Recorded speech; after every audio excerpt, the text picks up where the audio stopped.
मेरे साथ क्या हुआ कि मैंने 2020 में प्राथमिक शिक्षा में भर्ती में आवेदन किया था कि बीएड भी था और डीएलएड भी था, और पहले डीएलएड था उसके बाद बीएड था। नियुक्ति होनी चाहिए थी, मेरी नियुक्ति नहीं हो पाई। 451 पद निकले थे बाद में 2021 में, उसमें मैं याचिकाकर्ता भी हूँ एक। और मेरे से पीछे वाला 2010 वाला व्यक्ति को नियुक्ति पत्र दे दिया और वो 5 साल नौकरी कर चुका हो। जो मेरे को मैंने आरटी के तहत मांगा था उसमें सिर्फ ये लिखा बीएड लिखा है, पर उसमें ईयर नहीं लिखा है कि किस ईयर का है ये। भाई 15 दिन के भीतर मुझे कोई भी इसमें जवाब नहीं देते हैं, तो मैं माननीय न्यायालय में जाने के लिए विवश हूँ। पहली काउंसिलिंग में मेरा नाम होना चाहिए था पर हुआ नहीं।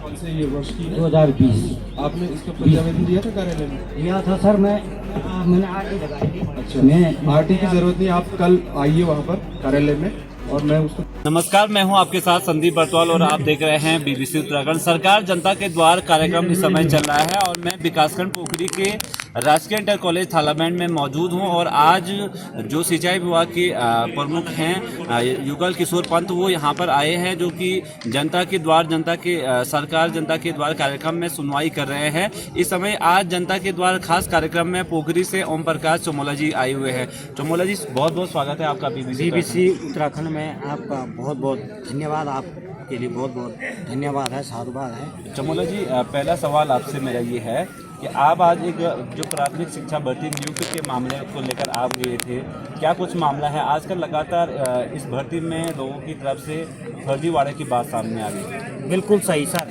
बोल रहे हैं लोग कि ऑनलाइन का ज़माना है, ऑनलाइन है, कुछ भी नहीं है। जो जैसा करना चाह रहा है वो कर रहा है। सर मेरे साथ क्या हुआ कि मैंने 2020 में प्राथमिक शिक्षा में भर्ती में आवेदन किया था।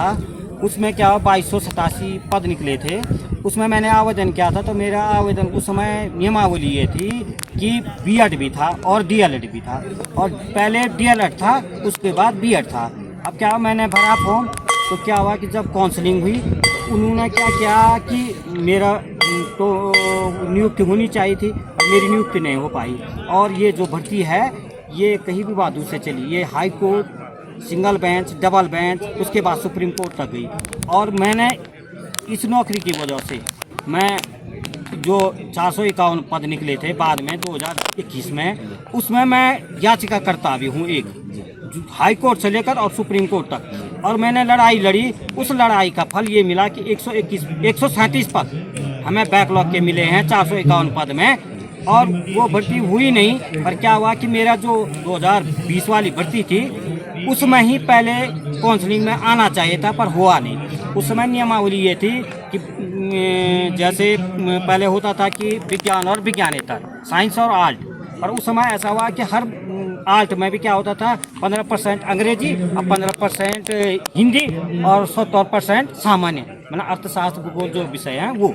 तो मेरा 2 विषय हो गए, मेरे बीए में था इकोनॉमिक्स, पॉलिटिकल साइंस और इंग्लिश, और मेरे 2 विषय में चयन होना चाहिए था, मेरिट बननी चाहिए था। और उन्होंने क्या किया, मेरा एक ही विषय में मेरा चयन किया और मैं उसमें नहीं आ पाया, जबकि दूसरे विषय में इन्होंने मेरी मेरिट नहीं बनाई। और मेरे से पीछे वाला 2010 वाला व्यक्ति को नियुक्ति पत्र दे दिया और वो 5 साल नौकरी कर चुका हो। और मैं विकलांग आदमी, मैं दर ठोकर खा रहा हूँ। मैं कई अधिकारियों के पास गया, शिक्षा अधिकारी के पास, शिक्षा मंत्री को मैंने चिट्ठी लिखी, मुख्यमंत्री को लिखी, कहीं से भी मेरे को एक ऐसा जवाब नहीं आया कि भाई तुम्हारे उसमें कुछ कार्रवाई चल रही है या हम तुम्हें उसके लिए जो भी कार्रवाई होगी उसका हम उत्तर दे रहे हैं। कोई भी कुछ नहीं। मैं बहुत परेशान हो गया सर, और मेरे इस कारण मेरे को जो सोराइसिस है वो बढ़ रहा है, और जैसे परेशानी हो जा रही है तो तब फिर बढ़ जा रहा है। ये मेरे सारे शरीर में सोराइसिस है, ये इसके कारण भी बहुत हुआ है, क्योंकि मानसिक तनाव के कारण सोराइसिस ज़्यादा होता है। आपको लगता है क्या लगता है आपको कि आपके साथ इस प्रकार से? सर आज मैं जो जनता के द्वार में गया हूँ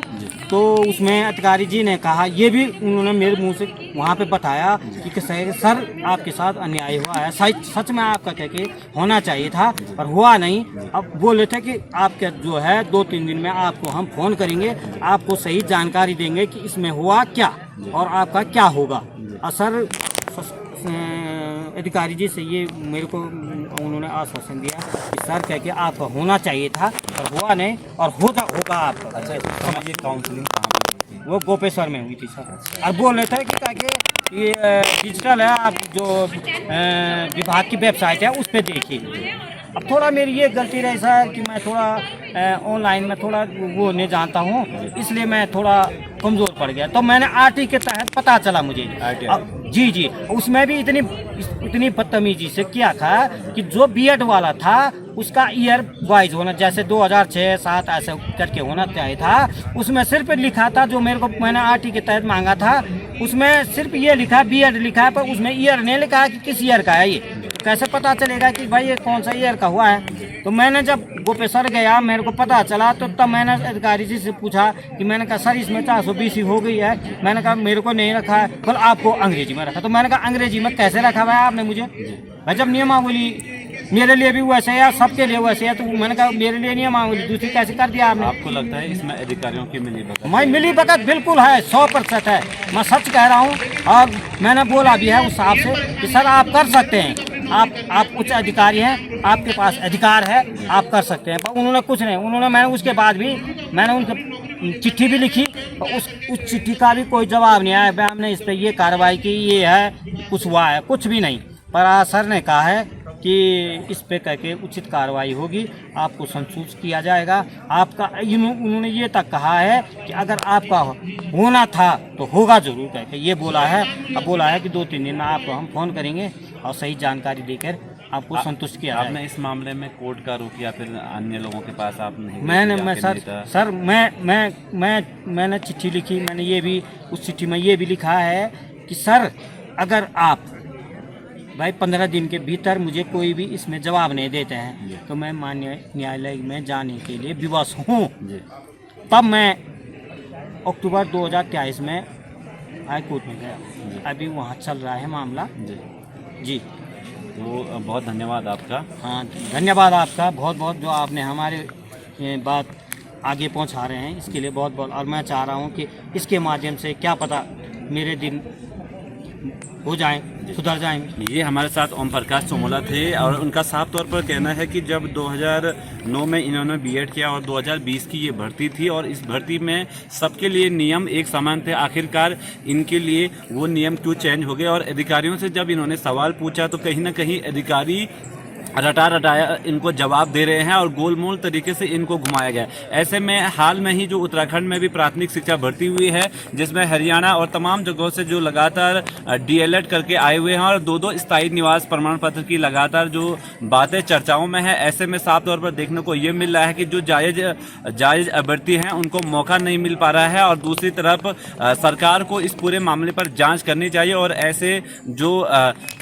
विकलांग कैटेगरी के लोग हैं जिनको वास्तव में प्राथमिकता मिलनी चाहिए थी, ऐसे लोगों को सरकार को प्राथमिकता देने की जरूरत है। आप लोग अब देखना ये होगा कि आज जो अधिकारी युगल किशोर पंत है वो सरकार जनता के द्वार में आए हैं, क्या फिर कुछ इस जनता दरबार में अधिकारियों को देखने को मिलेगा, वो देखने वाली बात होगी। क्या कुछ कार्रवाई इस पर होगी, उस पर नज़र बनाए रखेंगे। संदीप बर्तवाल, पोखरी चमोली।